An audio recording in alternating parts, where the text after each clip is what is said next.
കൂട്ടുകാരെ, ഏതസ് കിച്ചണിലേക്ക് അവർക്ക് സ്വാഗതം. നമുക്കിന്നൊരു ചെറുപയർ തോരൻ വെച്ചാലോ? എല്ലാവരും ചെറുപയർ തോരൻ വെക്കുന്നതാണ്. അപ്പം ഞാൻ വെച്ചെന്ന് ചെറുപയർ തോരൻ വെക്കാവുന്നേ.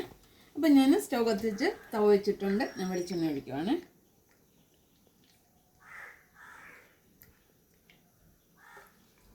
കടുവിടുവാണ്.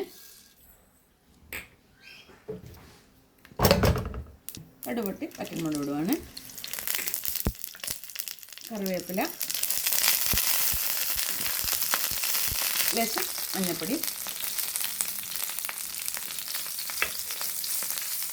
ഇത് തേങ്ങയും വെളുത്തുള്ളിയും മാത്രം ചതച്ചതാണ്.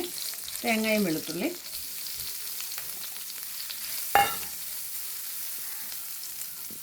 ലേശം ജീരകപ്പൊടി. ഞാൻ വറ്റൽമുളക് ചതച്ചോടെ ഇടണം. നമ്മുടെ പാണ്ടിമുളക് ഉണ്ടല്ലോ, പാണ്ടിമുളക്.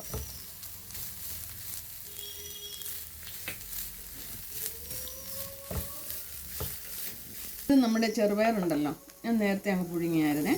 ഉപ്പിട്ട് ലേശം മഞ്ഞൾപ്പൊടി ഇട്ടുള്ളേ, അങ്ങോട്ട് പുഴുങ്ങിയതാണ്.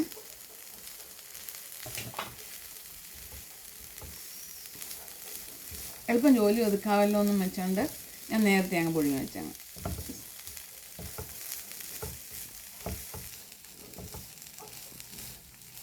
തേങ്ങ കുറവാണ് കേട്ടോ.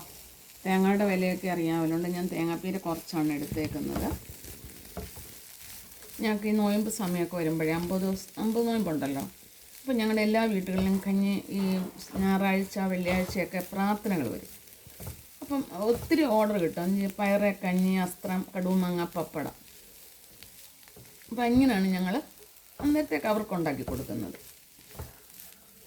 ഞാൻ ഉപ്പ് ഇച്ചിരി കൂടുതലിട്ടായിരുന്നു. അപ്പോൾ പയറിനത് ശാല ഉപ്പുണ്ട്. അപ്പോൾ അതുകൊണ്ട് ഞാൻ പീരയ്ക്ക് ഉപ്പിടാഞ്ഞോ കേട്ടോ, മറന്നതല്ല.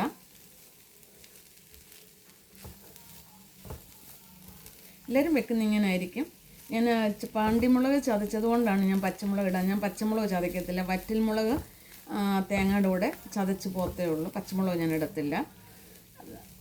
ഇടേണ്ടവർക്ക് ചിലരിടുമായിരിക്കും, പക്ഷെ ഞാൻ പാണ്ടിമുളക്. അപ്പോൾ എരിവ് കിട്ടുമല്ലോ. ഉണ്ടോ നോക്കട്ടെ. ആവശ്യത്തിന് ഉപ്പുണ്ട്. ഇച്ചിരി ഉപ്പ് ഉണ്ടായിരുന്നു പയറിന്. അപ്പോൾ അരപ്പം കൂടെ പിടിച്ചപ്പം. അപ്പോൾ നിങ്ങൾക്ക് ചെറുപയർ തോരൻ ഇഷ്ടപ്പെട്ടില്ലേ?